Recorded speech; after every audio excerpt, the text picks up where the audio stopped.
Hello, welcome to Module 11, GIS 101, an introduction to GIS and ArcGIS online. This module will be a comprehensive overview of the different components of GIS, how they're used, and we will begin to put together our map for the first time. This will be a relatively hands-off module. However, the skills we learn here we will start to apply heavily for the remainder of this course. The objectives of this module are to be able to understand the basics of GIS, to be introduced to the ArcGIS online interface, to learn mapping basics, to know the different types of GIS files and programs, and understand who uses GIS and why. The keywords that we'll go over: GIS, Geographic Information System. You're probably pretty familiar with it at this point in the module and the lesson series, but it is a framework for gathering, managing, and analyzing spatial and geographic data. ArcGIS Online is a cloud-based mapping and analysis solution. ArcGIS Pro, or desktop version, is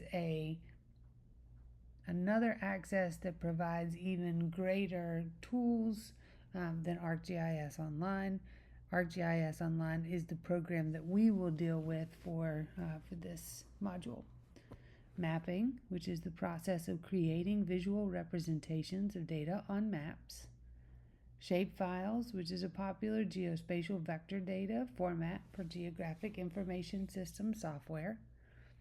Raster data, which is a type of digital image represented by reducible and enlargeable grids.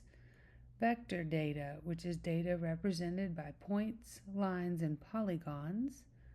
A layer, which is a set of geographic data used in GIS software to create maps. An attribute, information about a geographic feature in GIS, usually stored in a table. Understanding the GIS fundamentals. GIS, the computer system that allows you to work with geographic data. It integrates location data, where things are, with all sorts of descriptive information, what things are like there. This lets you visualize, analyze, and understand patterns and relationships in geographic data. If you think back to our spreadsheets, attributes, or the what things are your different columns, and then your where is going to be your lat long or your address. So let's watch this short video about understanding the GIS fundamentals. What is GIS? GIS stands for Geographical Information System. Simply put, GIS is a business information management system that helps us capture, analyze, and present spatial information on a map. GIS allows us to make better decisions using geography. What can GIS do for you? Every day, millions of decisions are powered by GIS. Retailers use GIS to pinpoint the best locations for new stores and stock items that match local customers' needs. GIS is used by the conservation organizations to predict the likely consequences of global warming. Utilities organizations use GIS to respond promptly and efficiently to reported power outages. Police forces use GIS to discover patterns in criminal activity and plan operations much more strategically. Resulting patterns and trends can then be seen on a digital map, much easier than viewing the data on spreadsheets. How does a GIS work? GIS software runs on computers, ranging from the most powerful server to software on your mobile phone. In a GIS, information about the real world is stored as a collection of thematic layers linked by geography. Each layer contains similar features, such as streets or rivers. People can then analyze geographic data using GIS tools and visualize geographic data as maps, graphs, or charts. Patterns and trends can easily be identified, so information that was previously buried in a spreadsheet now comes to life. Let me give you some examples. Retailers like Nike and Levi Strauss use GIS to avoid making costly mistakes when opening new retail locations. The Department of the Environment uses GIS to manage conservation in our national parks, maintain the biodiversity of our landscape, and preserve our national monuments and sites of architectural heritage. GIS helps the Department of Education to make sure they provide the right number of school places for children in the right locations. The police service in Northern Ireland harness GIS to make smarter use of intelligence, which helps reduce crime and costs. In short, GIS allows us to make better decisions using geography. Complex analysis is made simple, and decisions become clear. At ESRI Ireland, our business is built on the belief that knowing where things happen matters to your business. Maps make sense, and using them, we can help you make sense of your geographic information. To find out how maps can make sense for you or your organization, contact us at mapsmakesense. All right. Not sure that we need a sales pitch, but you get the idea of what is GIS. So again, some key GIS terms that you want to be acquainted with, and these are terms that you're going to hear a lot and become very important to know the difference between. So ArcGIS Online, shapefile, raster data versus vector data, layers, and attributes. Again, with attributes, that is the columns in a spreadsheet outside of the lat and long. I guess lat and long would technically be attributes as well with the location.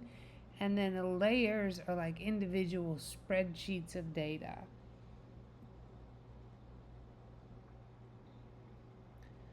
All right, the importance of GIS. So GIS significantly impacts decision-making processes, enhances operational efficiency, and aids in presenting complex spatial data effectively through maps and visualization.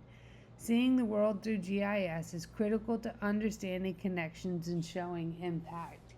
So this is a quick video about how GIS was used in the time of during COVID, which was a very confusing time for our society. It was a time where we needed to heavily rely on data to help us navigate, including the data of even what stores were open, who was available for what our death rates were, what our hospitalization rates were. So data played a huge role, and so this is kind of an overview of the role that GIS played in the time of COVID.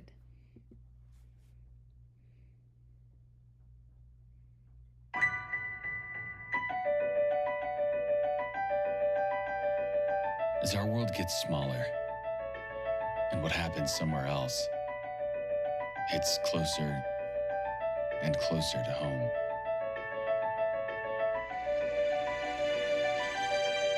There's so much the world wants to know.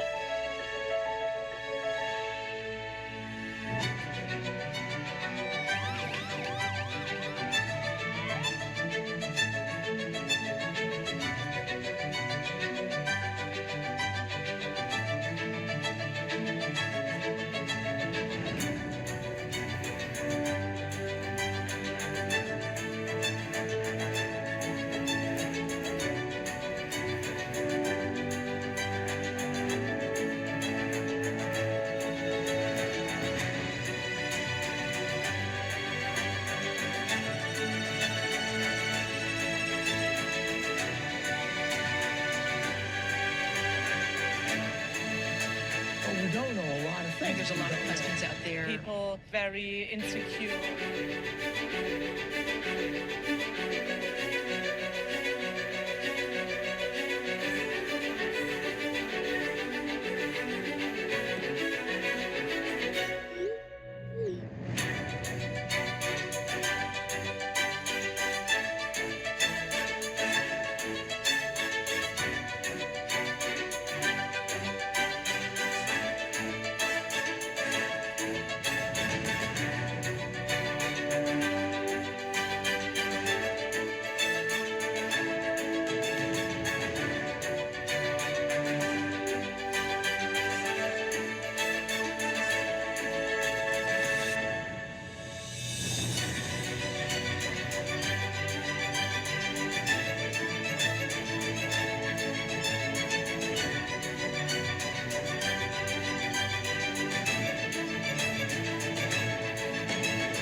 It's not enough to know we're interconnected.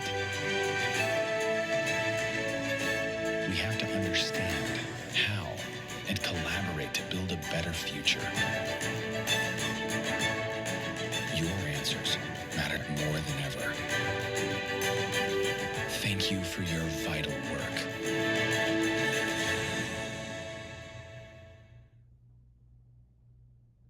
So there's a couple of things about that video that I think are pretty important. Number one is getting to open data. So we discussed in earlier modules the importance of sharing data, making sure your data is reliable, and making sure that if at all possible you are providing it out for others to help make informed decisions. A huge amount of how we navigated through COVID relied on data being shared and data being made available. So keep that at its heart. And the other is just the vast different ways that GIS interacts with our world every single day, whether it's to improve efficiencies, to get us from locations, to help us monitor the hydration in our soils. Mapping is just so integral to everything that we do. And then the last thing I'll say about that is that it is so incredibly important that we make sure that this type of training, that GIS, mapping, the use of spreadsheets, the understanding of statistics, is built into our school systems, because there is no doubt that this is part of our future, it is part of our present, and people not being taught how to engage with this type of media is only going to hold them back in life. So, all right, let's start digging into the different components of GIS. So, one of the main things that GIS allows you to do is data capture and management. So that comes from a series of different sources, but it could be a spreadsheet, it could be a satellite, a GPS device, but it allows you to bring that information in, to store it, organize, and manage it efficiently. It could also be real-time water monitors. That might be another situation. Analysis and modeling. So it offers functionality to analyze geographic data, identify trends, and create models to understand spatial relationships. Your water quality parameters on a river system are based on a very complex model that looks at all of the different inputs into the river, looks at the average amount of water, rainfall that's provided, and comes up with calculations of what it predicts might happen if you add more industrial input, if you reduce it, what have you. So it becomes the basis of a lot of permitting that happens. That also is worth saying that those models are only as good as the data that is put into them. And specifically when it comes to data in models, the lack of good, rich data in those models is going to decrease their efficiencies and effectiveness. However, most of your government agencies are relying on models in one shape or another. So making sure that there's good data, making sure they have access to data they're building into those systems is critical for good permitting results on the other end. And the other is visualization and mapping. So GIS allows you to create maps,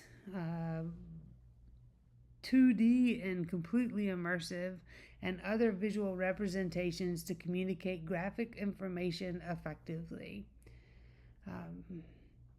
GIS makes geology cool. Not geology. Geography. Geology's cool too, though. All right, there are two main sources of data that get input into a GIS system. Knowing the difference between the two will have a drastic effect on what you're able to do with that data and how the system interacts with it. So raster data is represented by grids, and vector data is points, lines, and polygons. We've already talked about this a little bit through the different courses, so this hopefully will be kind of just a rounding out of that information. But this is a great look at the difference between raster and vector data in GIS.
Alright, so keep in mind the difference between vector and raster data. The type of file that you upload will be largely dependent on the type of base data you have. So you will not have a raster CSV, for example. Alright. Efficient data collection and storage is the bedrock of accurate spatial information. So in the realms of GIS, accurate spatial information capture is extremely important. This information is the foundation of your analysis, your visualization, and ultimately your informed decision making. If you remember in a previous module when we were looking at Google Maps, we watched a video that highlighted the Google cameras that they're now using throughout communities. They even have backpack ones, and that those cameras and satellite are helping them locate and look at the spatial difference between different streets, measurements, buildings, and they've even gotten to the point where they can tell if there's a new retailer in a store or if those buildings have changed at all in their shape. So a couple of key things that are super important and things that come out of having good, efficient data collection and storage. The other thing is data collection and storage, so the organization, good labeling, clear labeling, making sure that you're using standard words where possible, not using acronyms becomes very important. But data quality drives results. Again, when we were talking about the models earlier, if you don't have good data, if you have just a small amount of data, statistically insignificant data, that is not going to drive a good result. That's going to give you skewed data that could be skewed one way or the other, maybe too aggressive or too little, depending on what kind of data you're trying to work with. It will significantly streamline your workflow and facilitate collaboration. If everybody is standardized, they understand the data they are working with, they're able to collaborate and effectively communicate. When everybody is speaking the same language, it is a heck of a lot easier to have a robust conversation. Oftentimes with data, we say that, or at least I say, the data sources come in various different language. You might have one in French, you might have one in Spanish, and you might have one in Italian. And you want to try and get everybody speaking on the same page as you put data in. Make sure that everybody is speaking French, everybody's speaking Spanish, whatever language it is that you want to focus on, but that your data is all in a way that it is able to speak to itself, speak amongst itself, so that you can really kind of pull out some good results. Enhances data accuracy on the other end, so making sure you have good inputs will give you good outputs. You will improve your efficiencies and you will have far more informed decision making. This is incredibly important, one, if you happen to be a commercial business, but two, and arguably maybe even more so, a government agency that is making decisions that will affect human lives. Making sure that you have efficient data collection, that it is correct, and that you are storing it properly, and that it is available for good decisions to be made is critical in order for all those decisions to be as robust and as mitigated as possible for any of the negative impacts.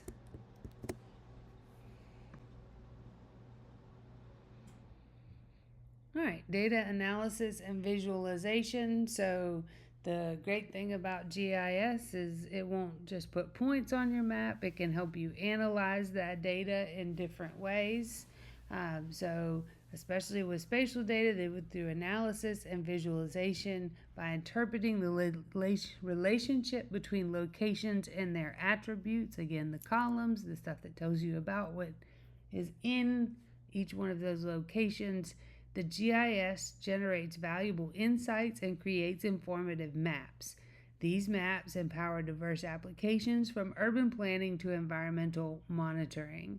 So we're going to watch a quick video about different ways that data can be analyzed and visualized through ESRI's ArcGIS, which will be the GIS program that we will focus on for the remainder of this course.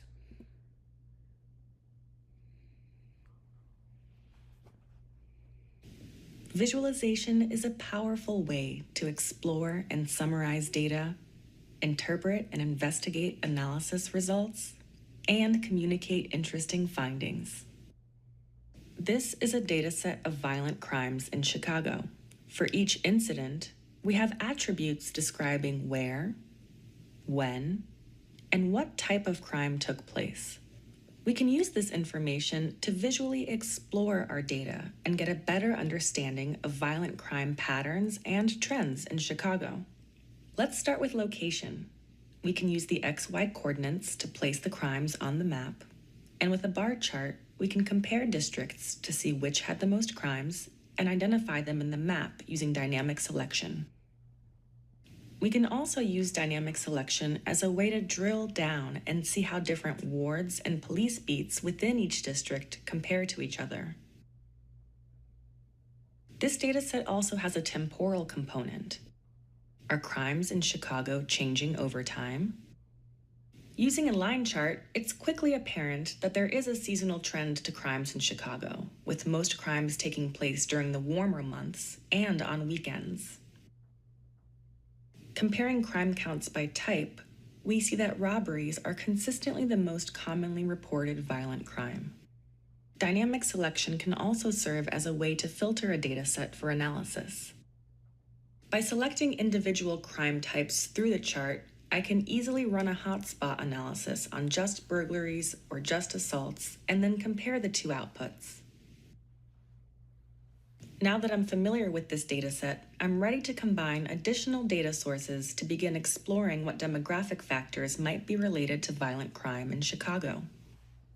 Joining the crime dataset to census tracts, I can now compare how crime counts relate to different demographic characteristics.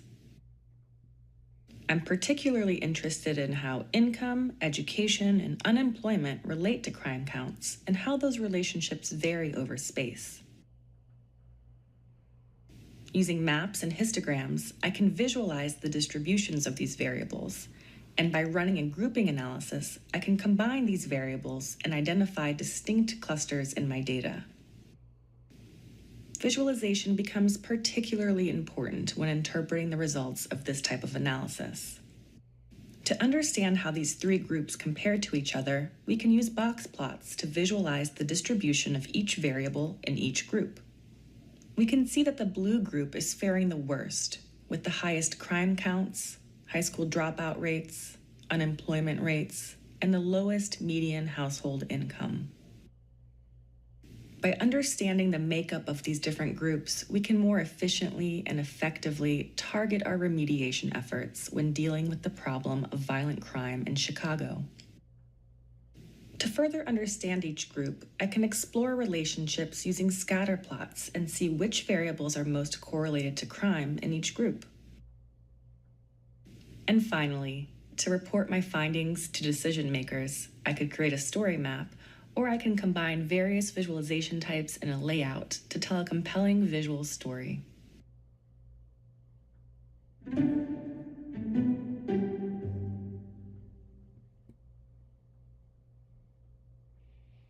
All right, well, as much as I would love to be able to teach you how to do all of that in this one module, or in this one training class, we will learn some of it. I will show you how to pull out some of those bar graphs and play with them.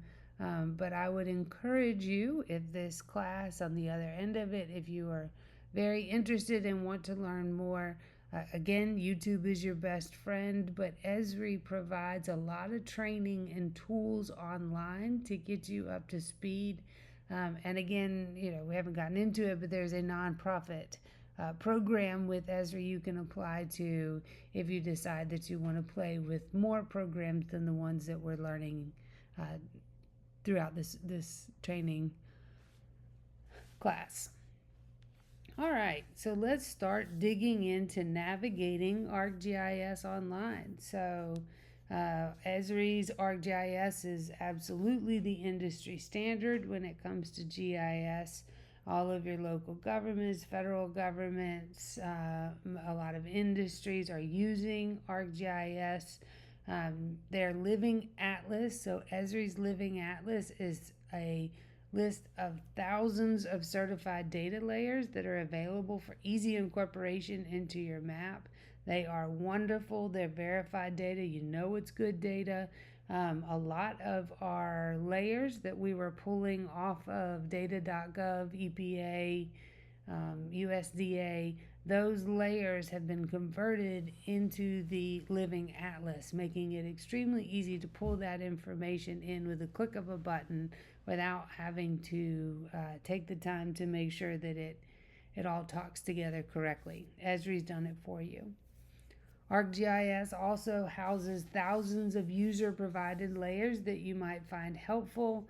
That is called ArcGIS Online, and you will find it in the Add Layers. It's at the bottom, and anybody and everybody can input data in there. So it is not certified. It is not, well, it could be certified data. It does not mean that it is valid data or good data just because it sits there. It is a place that anybody could put their data online and make it available for others. Again, many of the federal data sites like the census data are available through Living Atlas, making it incredibly easy to pull that information in. So let's watch a quick video about how to navigate ArcGIS and learn a little bit more about the capabilities.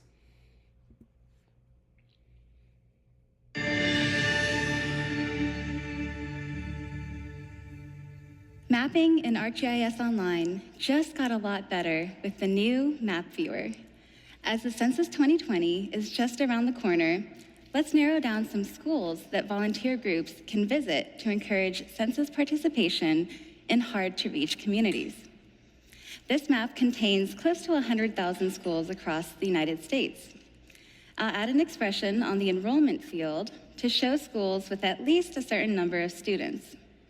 Notice the fast filtering and immediate feedback on the map. With filter and effect, the person exploring sees where the expression is true and where it's not true. I'll add a new filter expression on the state field.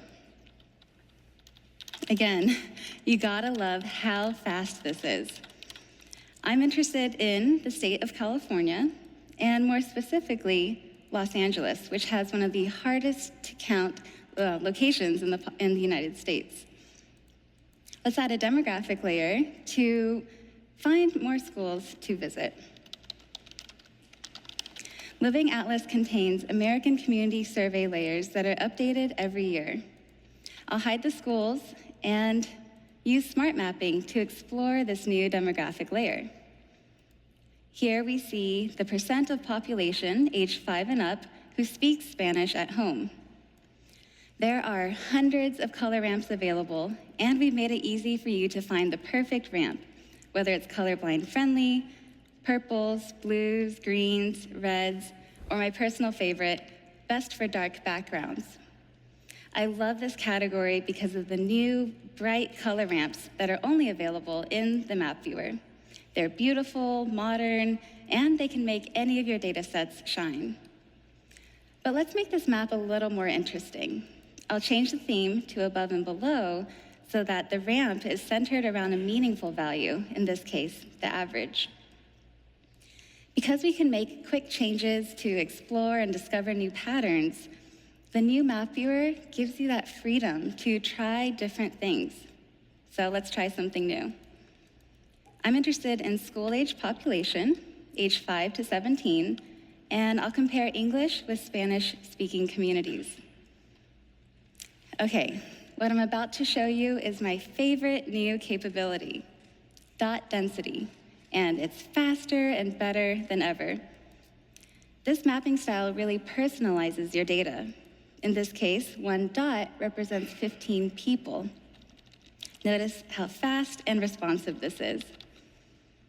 The purple areas in the map have similar levels of English and Spanish-speaking populations. This is all thanks to the new blend overlapping colors option. Blue and red combine to make purple. Similarly, blue and yellow make green, and red and yellow make orange. In this map, the red areas represent Spanish-speaking populations. Let's zoom in to Santa Ana, where over 80% of the population here speaks Spanish. I'll dock the pop-up so we can check out the new, sleek 4X charts. So let's bring those schools back in and bring them to the top of the map. I'll change the color to better match the demographic layer below. Volunteer groups might not be able to visit all of these schools, so I'll edit the filter to only show schools with 1,500 students or more. I'll add some more context to the map by adding labels. Here we see the school name, and I'll add a new label class, the number of students that attend each school. I'll move the placement and change the color. All the fun vector tile-based map fonts are available in the new map viewer. So I'll choose this handwriting style font and use arcade expressions to give this standalone enrollment number some more context. So I'll add the word students to that label. I'll edit the visible range so that when you zoom in, the number of students appears, and when you zoom out, they disappear. Lastly, I'll rotate the map to share directions to the schools from the I-5 highway. Now it's time to go out and encourage census participation. These new updates are all about exploring and understanding your data so quickly that you have the time to experiment, be creative, and ask deeper questions. Mapping in ArcGIS Online just keeps getting better. Thank you.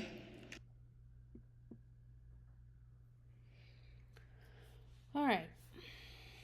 That was a look at the new releases 4 years ago, so it is about as standard as it can get now, but you can really see they've added, well, you might not be able to see that they've added these different features, but they are new features that really allow for different pieces of data to be understood, specifically in the layering on top of each other. She showed the points and how you have the colors that merge. We'll play with that in a little bit, specifically looking at demographics and that toxic release inventory. So looking at the proximity to the toxic release inventory, looking at low income and demographics, whether there's a correlation there. And we'll play with it a couple of different ways. So it's a really, really neat feature. So again, so let's watch another short video on the different mapping tools, the base maps, layers.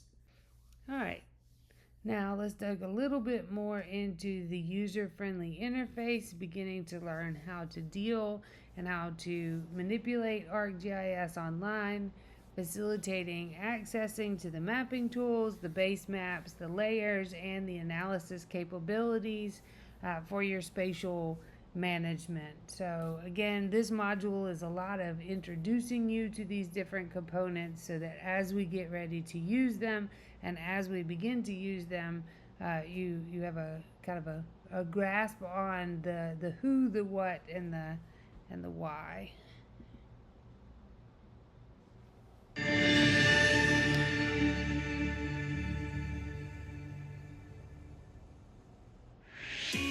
There are patterns hidden in your data. ArcGIS Online empowers you to reveal those patterns and explore new perspectives using maps. As the map author, you have options about how to present your data.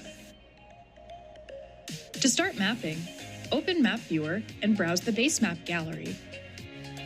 ArcGIS Online includes a collection of base maps that emphasize different views of our world. Administrators can also add custom base maps, including base maps in different projections, to their organization's gallery. You can add layers to your map from a variety of sources. Use your own data, bring in layers from the web, or access authoritative data from ArcGIS Living Atlas and from a global community of ArcGIS users.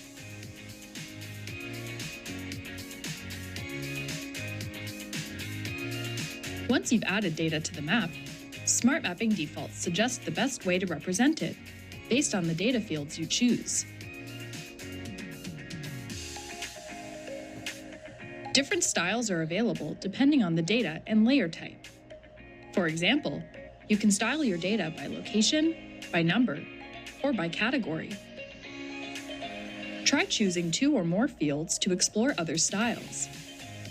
Smart Mapping styles make it easy to uncover and show comparisons, predominance, and other patterns in your data. Once you've chosen a map style, you can further customize the look and feel of your map with curated color ramps and symbol sets. Color ramps are sorted into collections like best for light backgrounds, best for dark backgrounds, and colored one friendly. This helps you make smart cartographic decisions.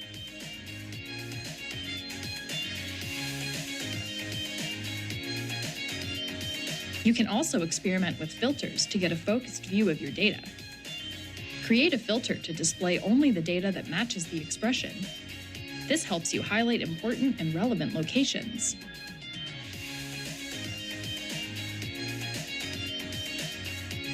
Pop-ups help make your maps engaging and informative. Enhance your pop-up with custom formatted text, charts, and other content to provide an interactive way to explore data.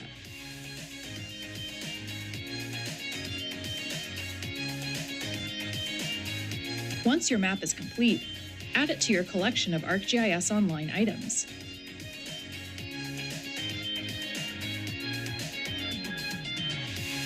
Then, you can share the map with your organization, with specific groups, or with the public. You can even use the map to make a web app. With ArcGIS Online, you can explore and harness the power of your data and create maps that tell stories and answer questions. To learn more about mapping in ArcGIS Online, visit the resources page for product documentation, discovery paths, and more.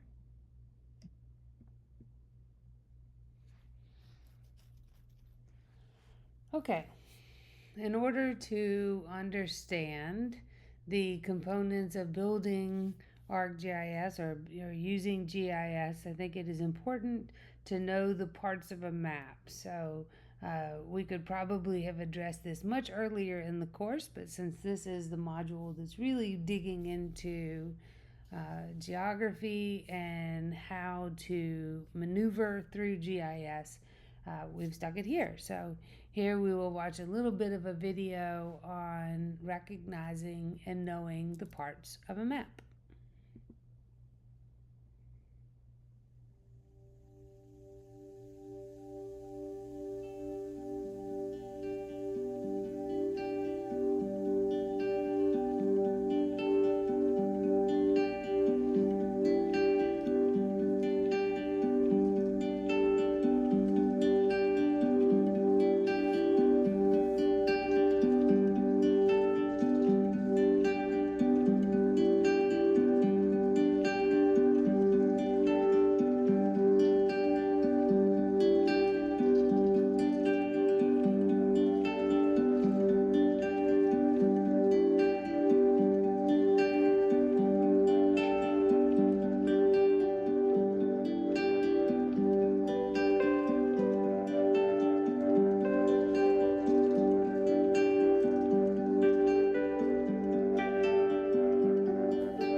knowing the different aspects of the map, and at the very least knowing best practices, will help you as you are translating your information into a map-based system that you then want to put out to others to help them understand. So like it said, you may only have 2 of those attributes. You may have all 8 or 9, but making sure that you have that information, at least the basics, in your map will help you significantly in getting people to accept it and to understand the data that you're trying to communicate.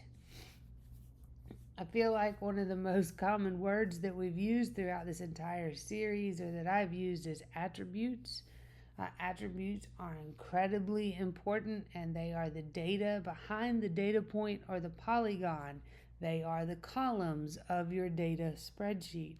So keep in mind, again, the rows are the individual points. The columns are the attributes or the data behind those points. Effective attribute symbology transforms your map from a simple location reference to a powerful tool for communicating and understanding. So we saw that in previous videos where they took that one point, they changed it depending on the data that was behind the point. For example, the demography and the language spoken at home. So they used that and color-coded and used density models to layer those 2 data points, those attributes behind those data points, to tell a much richer story than just a bunch of points on a map. By strategically using these techniques, you can create maps that are informative, visually appealing, and tailored to your audience's needs. Keep it simple as much as you can. Keep it simple, especially if you're making something that is supposed to go out to the general public. Keep in mind not to try and create something that anybody beyond a 9th grade education would be able to understand and be able to process. This is, in my opinion, particularly important when you are dealing with populations on issues that they don't normally accept as issues ingrained in their everyday worry bucket. So environmental issues might fall into that bucket. You might have a community that is impacted with dirty water issues, but dirty water is nowhere in their realm of normal considered issues. They're more worried about the electricity bill, perhaps, or the rent that's due. That is an interesting thing to navigate because, one, they probably are very concerned about their water. There might be other issues that are brought up, but making sure that you're able to communicate and show issues clearly as you can understand and see them, and that they are able to be deciphered by the community that you want to decipher them, for example, is incredibly important. A good example of that is that you might not create a flyer with a map that is going into an older cowboy community that has Biggie and Tupac on the front of it. That probably won't play out well. However, there may be a community of Gen Zers like myself and others that might really dig a flyer with Biggie and Tupac on the front. So know your market, know who you're communicating to, and try to make your map as simple and as descriptive as possible without seeming like it's a little too much. Even the map we're looking at right now is a little bit too much. All right. We spoke previously, very briefly, on the different type of file diversity that you might find to incorporate into your GIS system. So there are a wide number of these features and their associated information, each one of them bringing something slightly different to the table. This variety translates to a diversity of file formats used to store and exchange this data within GIS software and across different platforms. So the types of data are separated into two buckets: your vector, which is your points, shapes, and polygons. So that's your shape files, your JSON, and your KML or KMZ. A CSV also would fall into this category. However, you wouldn't get a CSV back out of a GIS system. KML, KMZ, that is specifically for Google Earth, Google Maps. And then your shape files and your JSONs are vector standard ways to get vector data in and out of GIS systems. Your raster data is the grids of the cells and the pixels, so GeoTIFF. ERDOS imaging, so ERDOS imaging is a lot of satellite data or drone data might come in as ERDOS.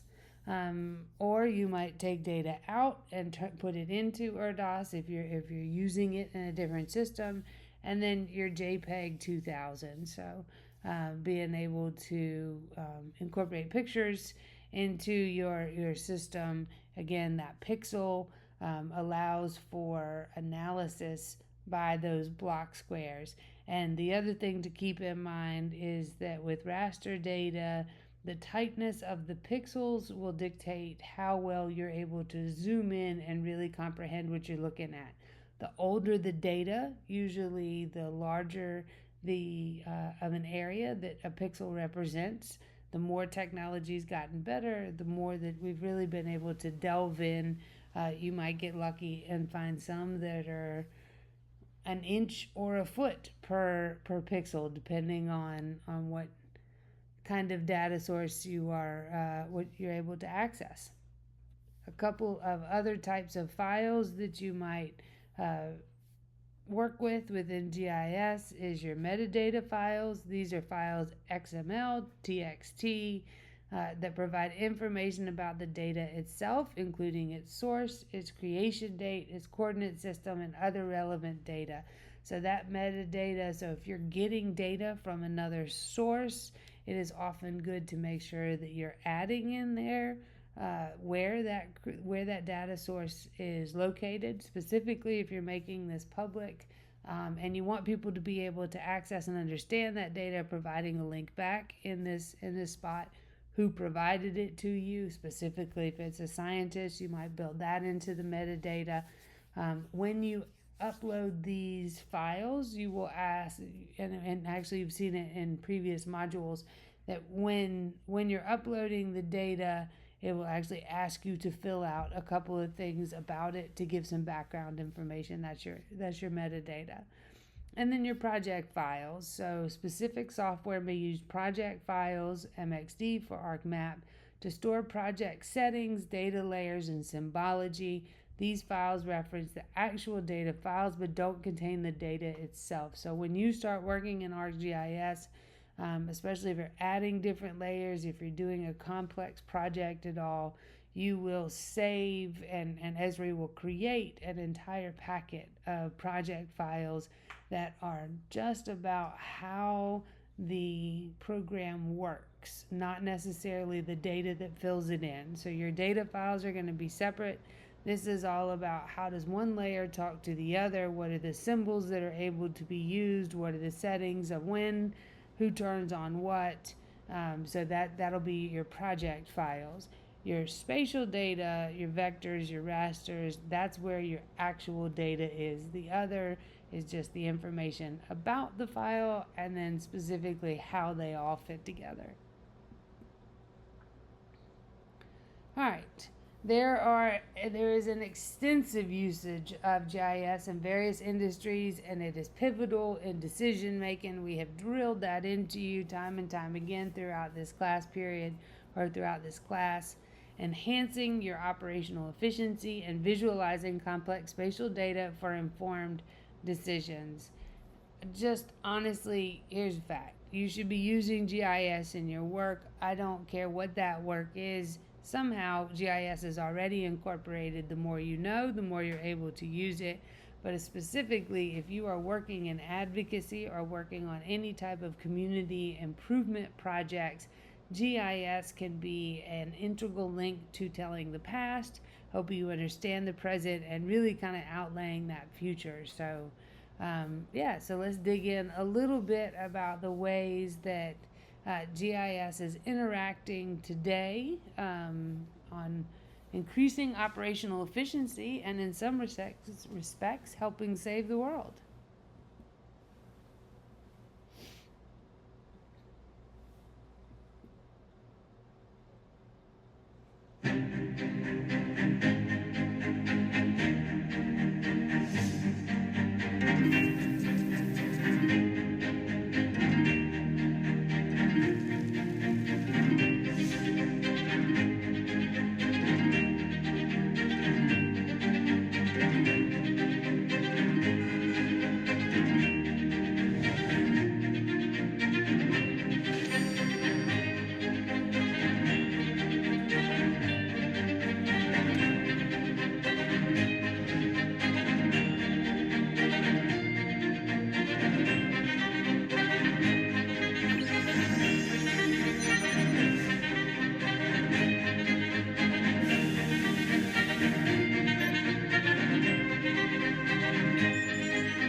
So, a couple of things that are worth keeping in mind.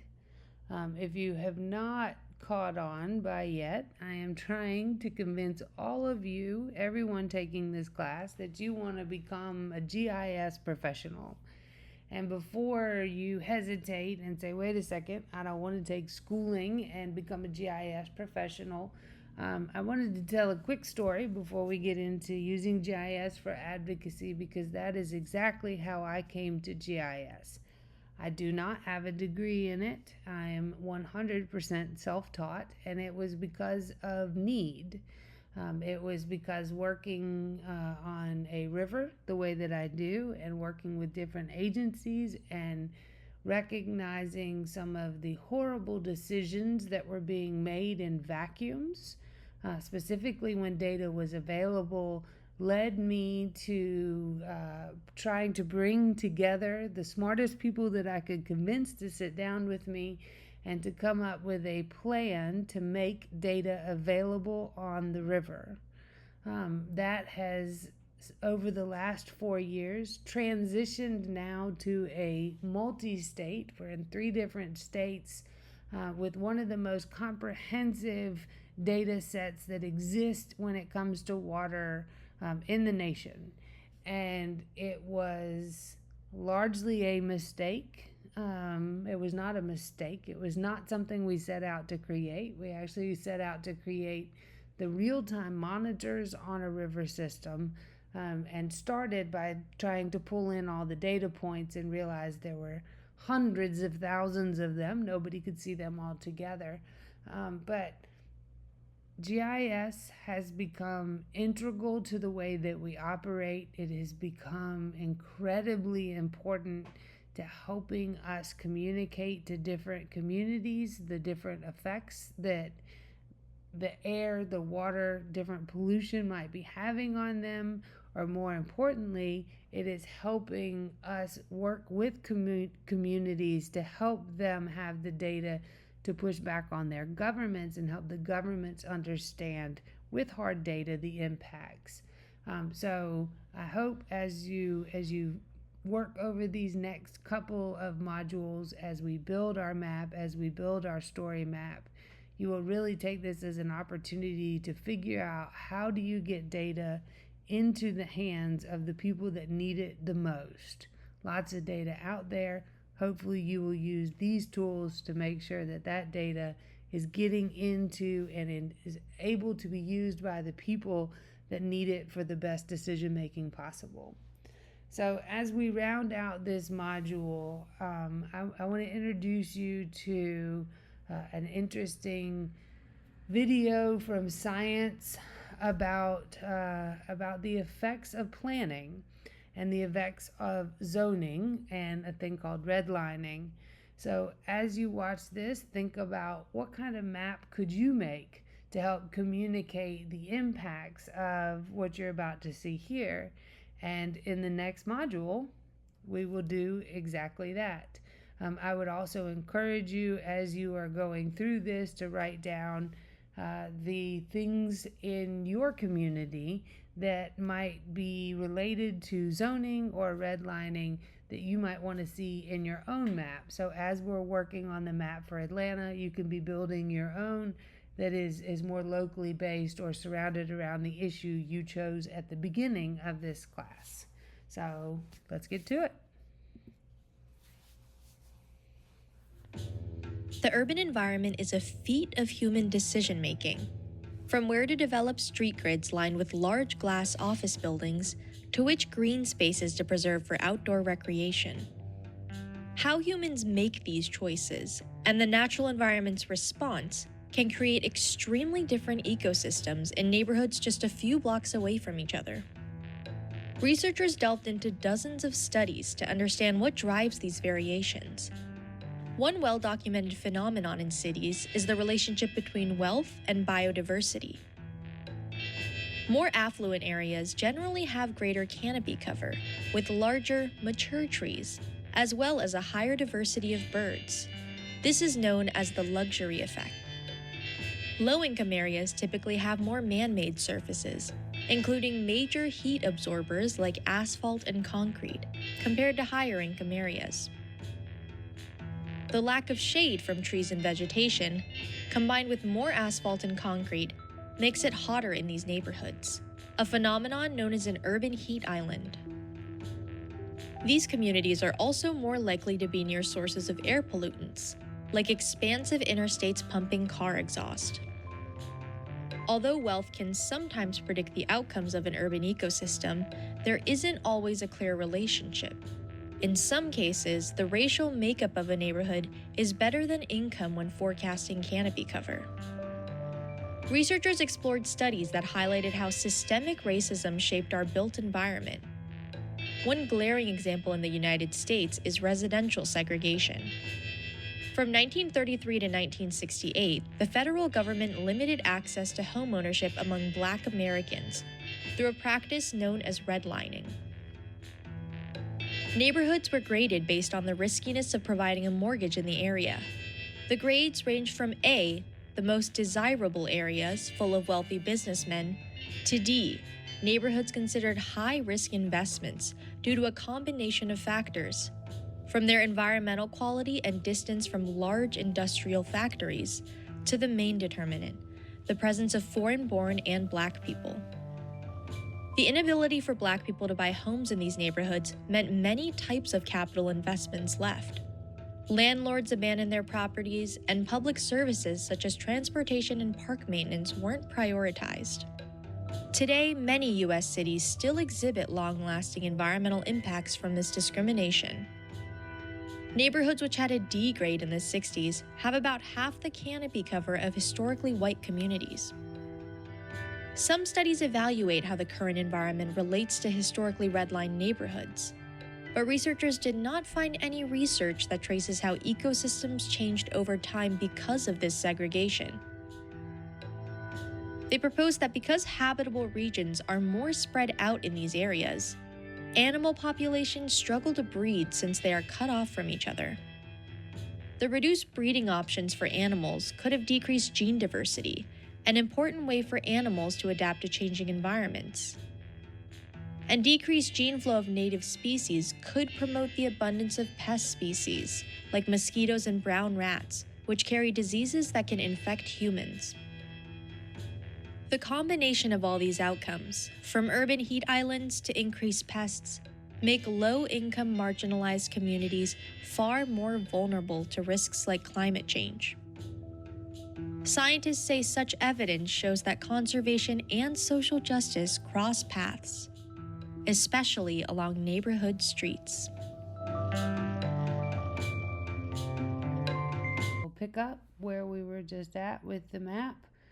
We'll work on getting you signed up to your own free account, and we'll start building the maps together. All right, our quiz. Number 1, according to the lesson, what is the primary benefit of using efficient data collection methods in GIS? A, they create visually appealing maps. B, they reduce the need for data storage solutions. C, they ensure data accuracy and minimize errors. And D, they make data analysis more complex. Number 2, in ArcGIS Online, what is a layer according to the lesson? A measurement tool for calculating distance and areas.